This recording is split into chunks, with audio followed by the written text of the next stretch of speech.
I knew I'd get at least one person wanting to sit down and talk about Grease when I packed my copy of the soundtrack LP and brought it to the EPS Podcast Live a few days after Olivia Newton John passed away. And I was right, actually getting two different people wishing to share their nostalgia for this nostalgia film. This is the EPS Podcast, and you're listening to the second short of the second season.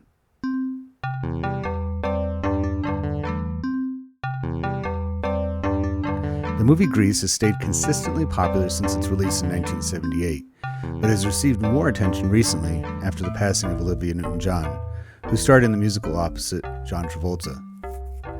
Take a listen to what my guests had to say about seeing the movie for the first time and carrying the music with them for the past 4 decades.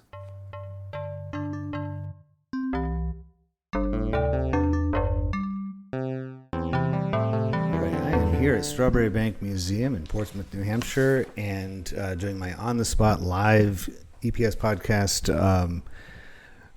podcast with some visitors to the museum, and I have Marie Cecile you're from Manchester? I work in Manchester. That's right. From where? You're from where? Mm-hmm. And here in New Hampshire, a lot of people use that like, where? Yeah. I'm sure you've heard that. It's not the first time you've ever heard that, right? First time I've heard that. So I brought an assortment of things today, and actually before I left the house, I made a point to grab this particular item that you chose because sadly, last week, Olivia Newton John I know, that made me sad.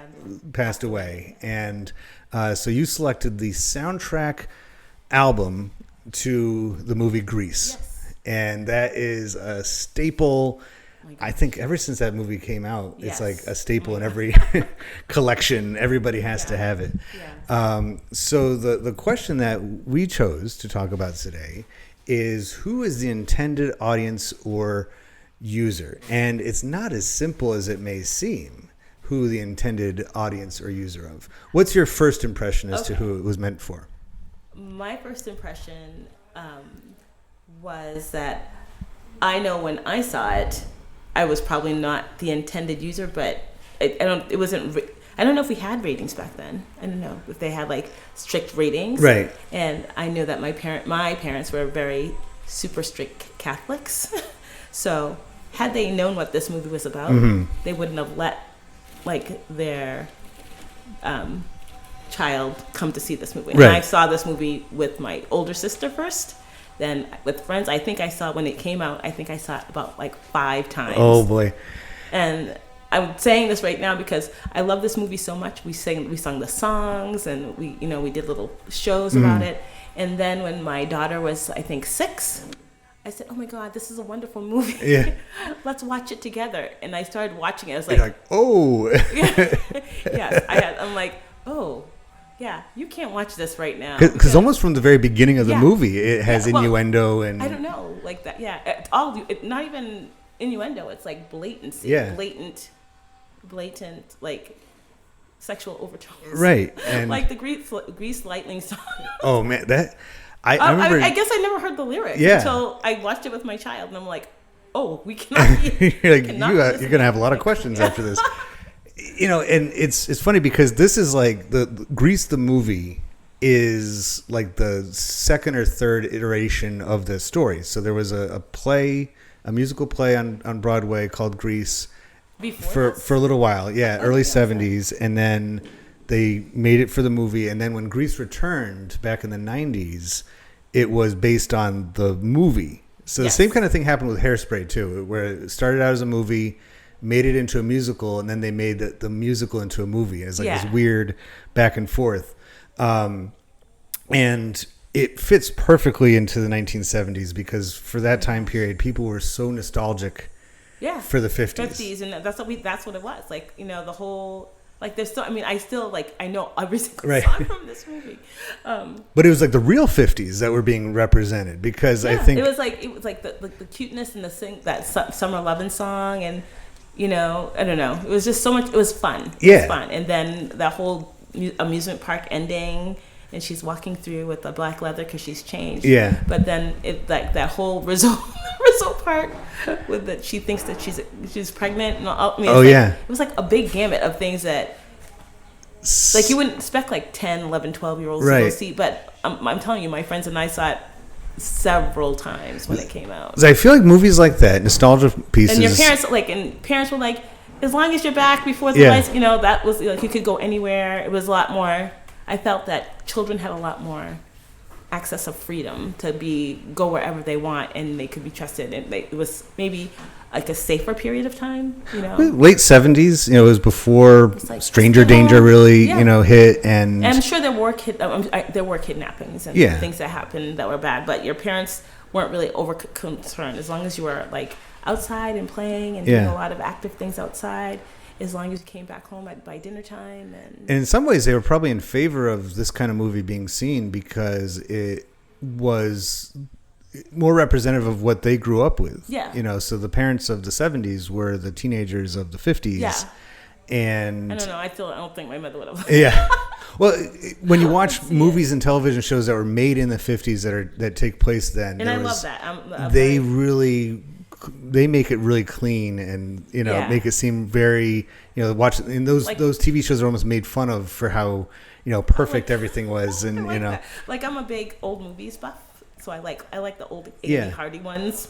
Mm-hmm. Like let's make a musical, because I was like, when I went to school I was a theater major, and so I did a lot of theater, so I was like all into that. Judy Garland, Andy Hardy, like Mickey Rooney stuff, and Shirley Temple. I mean, it was before my time. I gravitated towards old movies. I saw that on your table too. You had like a Gene Kelly movie. Yep, yeah, on the Town. Yeah, on the Town, and I've seen it, and like all those with Fred Astaire. So this was like just right up my alley. And it works well too because musical movies had kind of lost their they stopped being made after a while. It seemed like this gave it a rebirth. Exactly, and so Grease did that, and so the album itself obviously it was made for people who saw the movie, loved the music, and wanted to listen to it all the time. And it's kind of funny because very rare does so it's about the rock and roll era, the birth of the rock and roll era. Back then you wouldn't have Broadway musical competing with rock and roll on the radio in the 50s, but by the 70s those songs that you mentioned, like Summer Lovin' and You're the One That I Want, were on the radio. Yeah, all the time, and people loved it because it was so much fun. It brought them right back to the simpler times, quote unquote, of the 50s. But if you look at the movies, they weren't really dealing with really simple issues. Right. That was funny. That's what's so dropout. I mean, it was like And I think it's but they made it fun. I don't know, like they made. And maybe the music made the sadness fun. I don't know. It gives appreciation, I think, because nostalgia and amnesia tend to go hand in hand. When people think of their own childhoods, like I just was talking about the LA Olympics and the 80s in general. Like they were my youth, so I don't think about negative things that happened then. I don't think about, even in my everyday life, it's always just kind of washed over as like, oh, it was perfect. Everything was great. I think of another nostalgia movie that came out in the early 1990s called Now and Then. Ooh, it's with Christina Ricci. And there's 4 girls. Right. And it's like... And is it Rosie O'Donnell? Rosie O'Donnell's in it. What's her face from... Used to be married to Bruce Willis. Demi Moore is... And...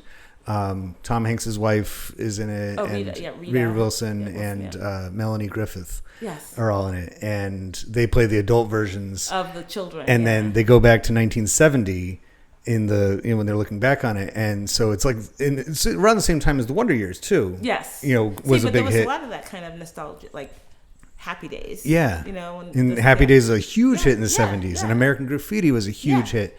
Because it brought people back to that simpler time, but then also highlighted, okay, it wasn't as saccharine sweet as you might have thought. Yeah. Like it, and that's kind of the whole point of what I do in this podcast is pointing out, so that Grease, the movie, and the soundtrack are about the 50s. They're inspired by the 50s, but it came out in the 70s. So it actually tells us more about the 70s than it does about the 50s, because it's the 70s interpretation of that era. And then Now and Then was the same thing. It was the 90s looking back on the 70s. So it actually tells us more about the early 90s than it does about 1970 in Indiana, where it takes place. Definitely.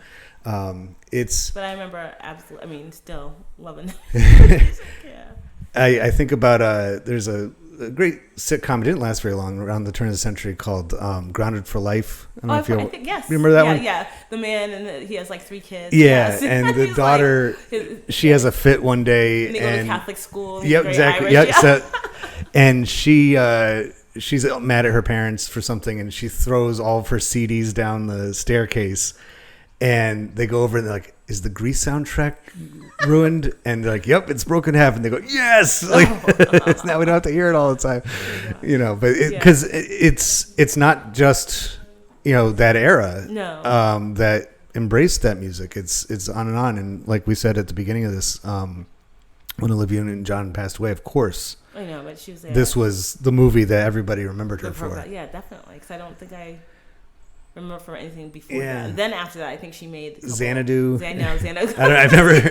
And that whole "Let's Get Physical" video. Yeah, I remember that. Like that's like one of those, and those two things are always kind of made fun of. Yeah. It's ultimately like Gen X thing to be like, oh yeah, Xanadu. Like I think it's on an episode of Friends or something. And whereas Grease is held up as as it should be because it's so good. Oh my god, yeah, it was so good. And John Travolta, I know he was that Saturday Night Fever before or after? Right around the same time. I want to say it was like one followed the other. And because you know what, Welcome Back, Kotter. Yeah, that's where he was. He did a great when he appeared early '90s, right around the time Pulp Fiction came out. He was the host of Saturday Night Live, and he does a great intro at the beginning where he he's like, oh, you gotta forget about the past, but then as he's doing it, he keeps acting out all of his different roles, and like he puts on a hat and he's like as urban cowboy, and then is it Urban Cowboy? No, that's the other one. Anyway, and then at the end he does the disco stance, and then at the end of the episode, and it stinks because of limitations on. That's the move. My son's been doing it. He's 7.5. He has no. She's 10 and she knows the move. They do that disco move. I used to do it all the time to make fun of an era that I didn't even live through. But I lived through it. The 70s. But the end of the episode, and you can't find it now because of they have the copyrights on the music. Okay. But Seal was the musical guest for that episode, wow.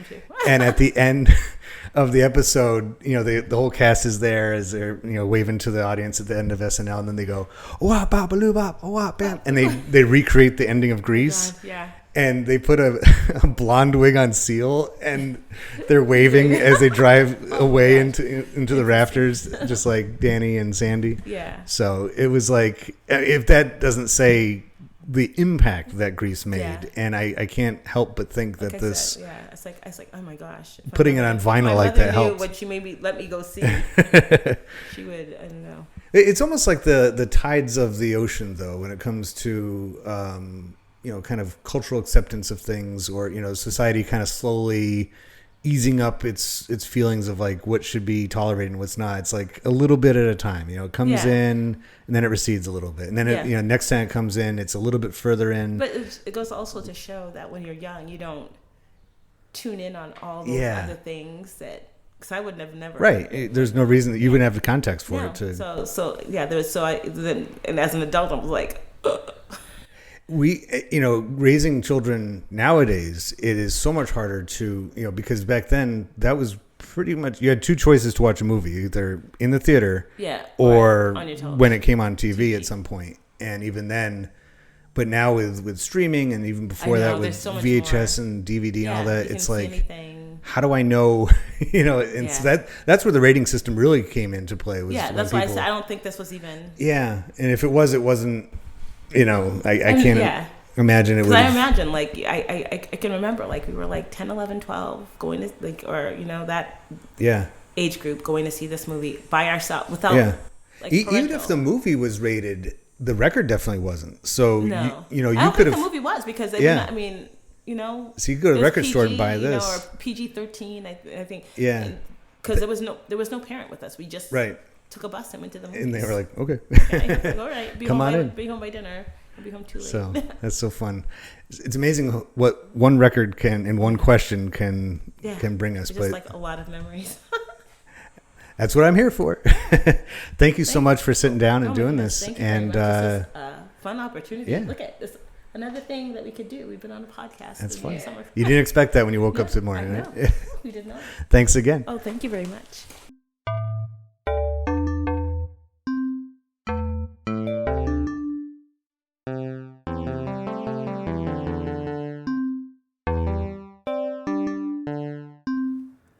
Grease gives us some idea of teenage life in the 1950s, but as a nostalgia film, there's plenty of romanticizing of the era involved.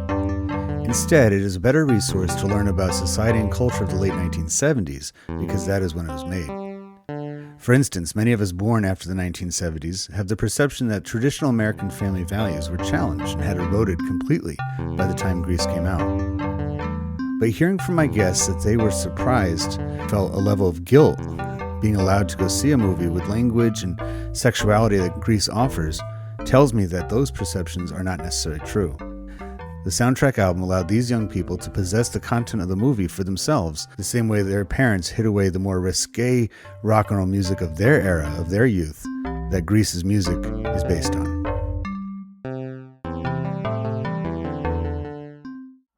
I know, and I didn't realize this was written and produced by Barry Gibb. Oh, that's right, because he didn't.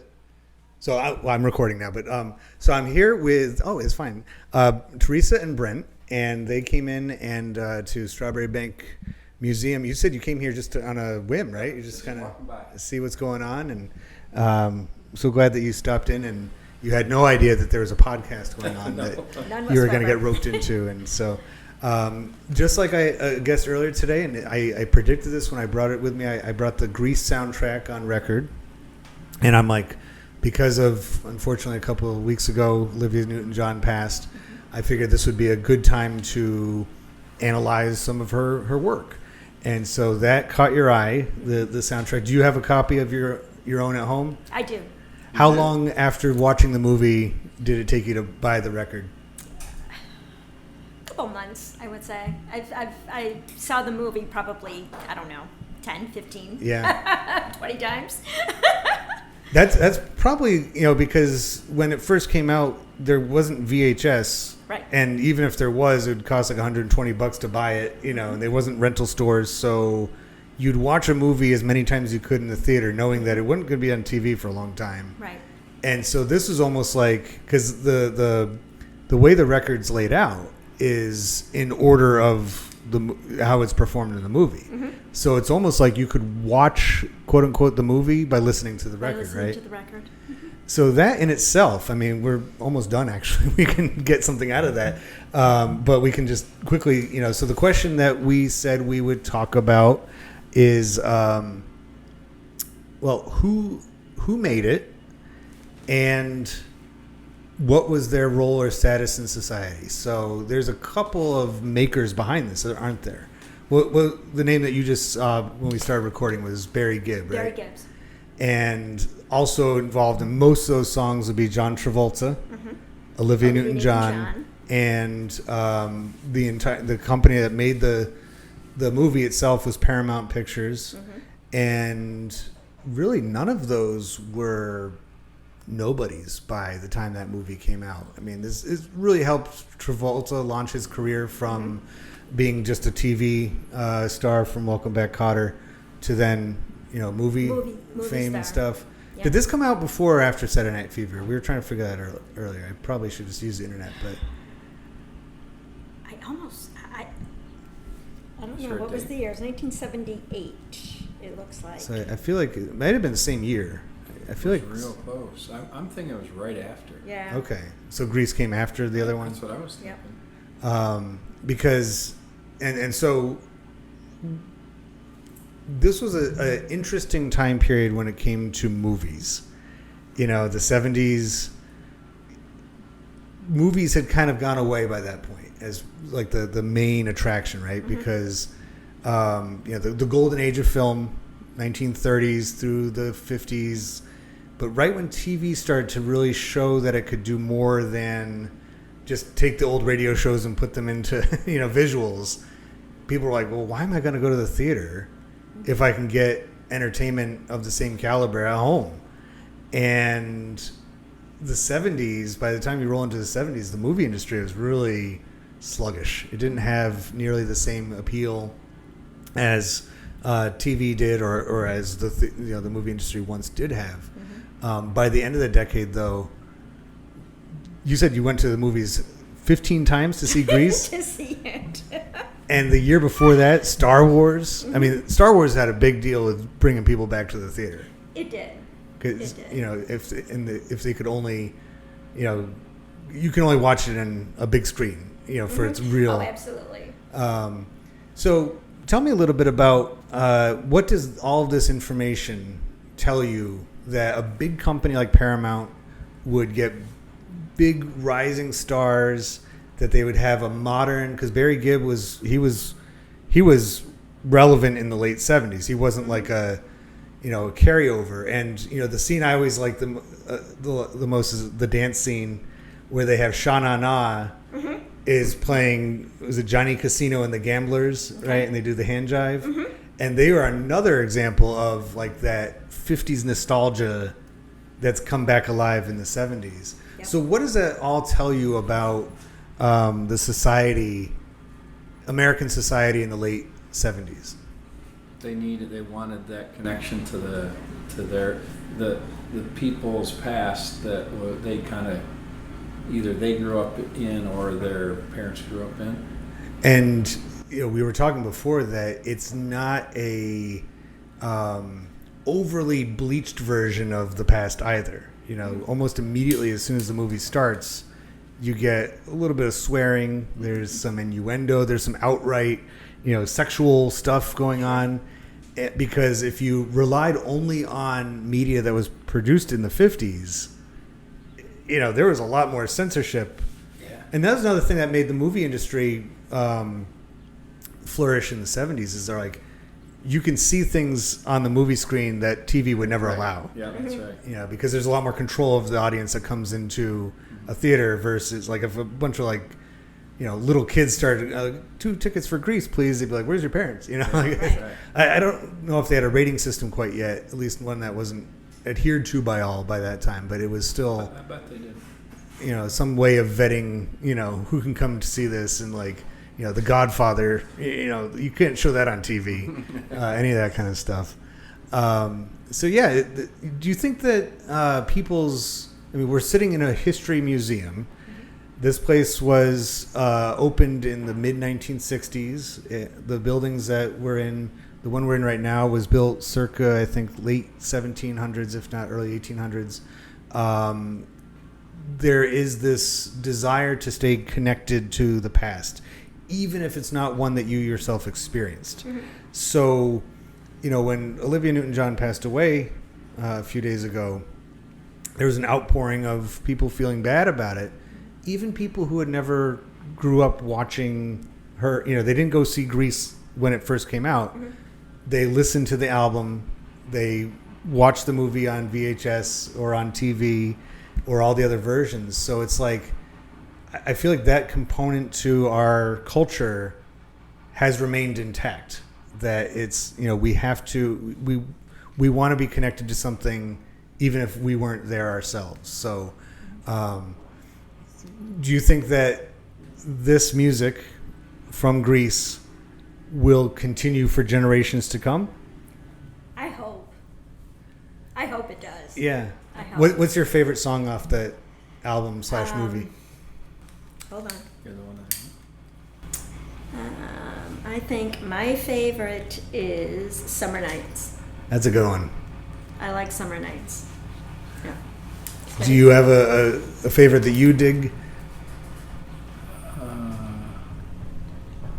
The one that I would come to my mind is "You're the One That I Want." Yeah, and both of those songs really, they showed up on the radio, which is not. It was kind of unique, because they don't stand out as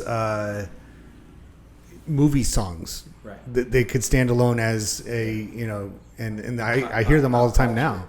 Yeah, you listen to a lot of the oldies stations, which don't get me started on that. Like what they consider, I don't know, where you live, if there's some oldies stations that are starting to play stuff from the 80s. I'm like, no. Oldies is 50s and 60s. Even the 70s I don't consider oldies. That's classic, but they're doing that more and more. And every now and then you might hear a song from Grease show up. And once in a while. It's unmistakable that the bass line for The One I Want, that, as soon as that comes on, you're like, yep, I know what that is, And it's, so, and Barry Gibb, I may be mistaken, was he part of the Bee Gees? Oh, yeah. Okay, so that is him. Was he the oldest? He was the oldest. And so they did the entire soundtrack for Saturday Night Fever. Yeah. So there must have been, they were very relevant in that era. Yeah, that was during what was the disco era, which was a very short-lived, popular thing. But strangely, that's one thing that really seems to stand as the 70s. People are like, "Oh, 70s equal disco," when it kind of was born and died in the 70s. It didn't. Maybe that's why they connected so well.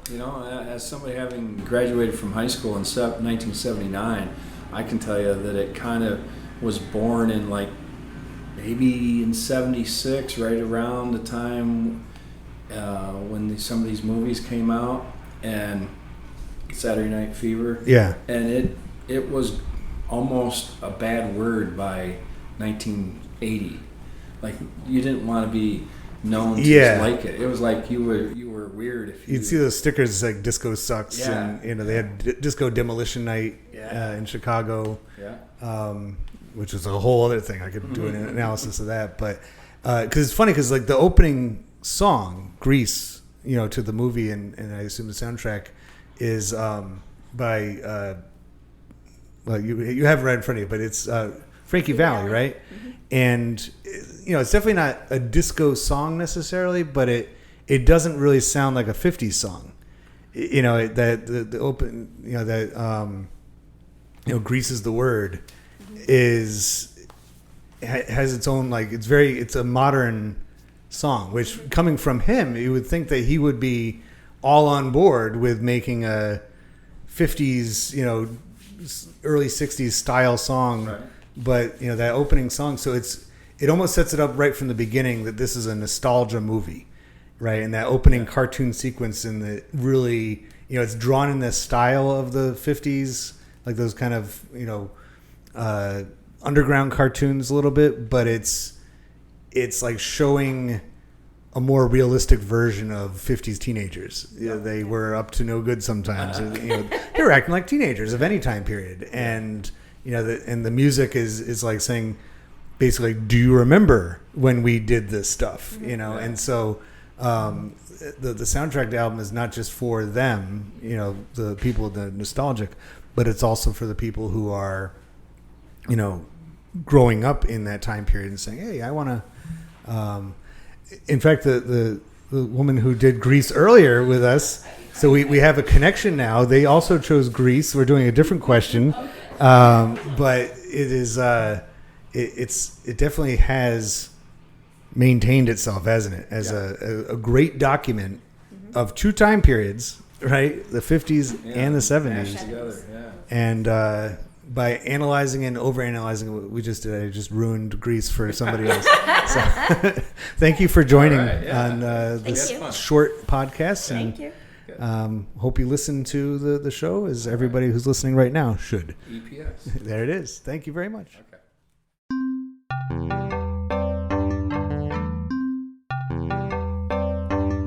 Thank you for listening to this short episode of the EPS Podcast. Episodes like this one come out on Tuesdays. Longer, full-length episodes where we do a deep dive into primary sources arrive on Thursdays. If you like what you hear, consider becoming a patron by going to patreon.com/EPS Podcast. Share and follow wherever you can, and follow the program on social media, including YouTube and especially Instagram. I look forward to you tuning in again to the EPS Podcast, where everything is a primary source.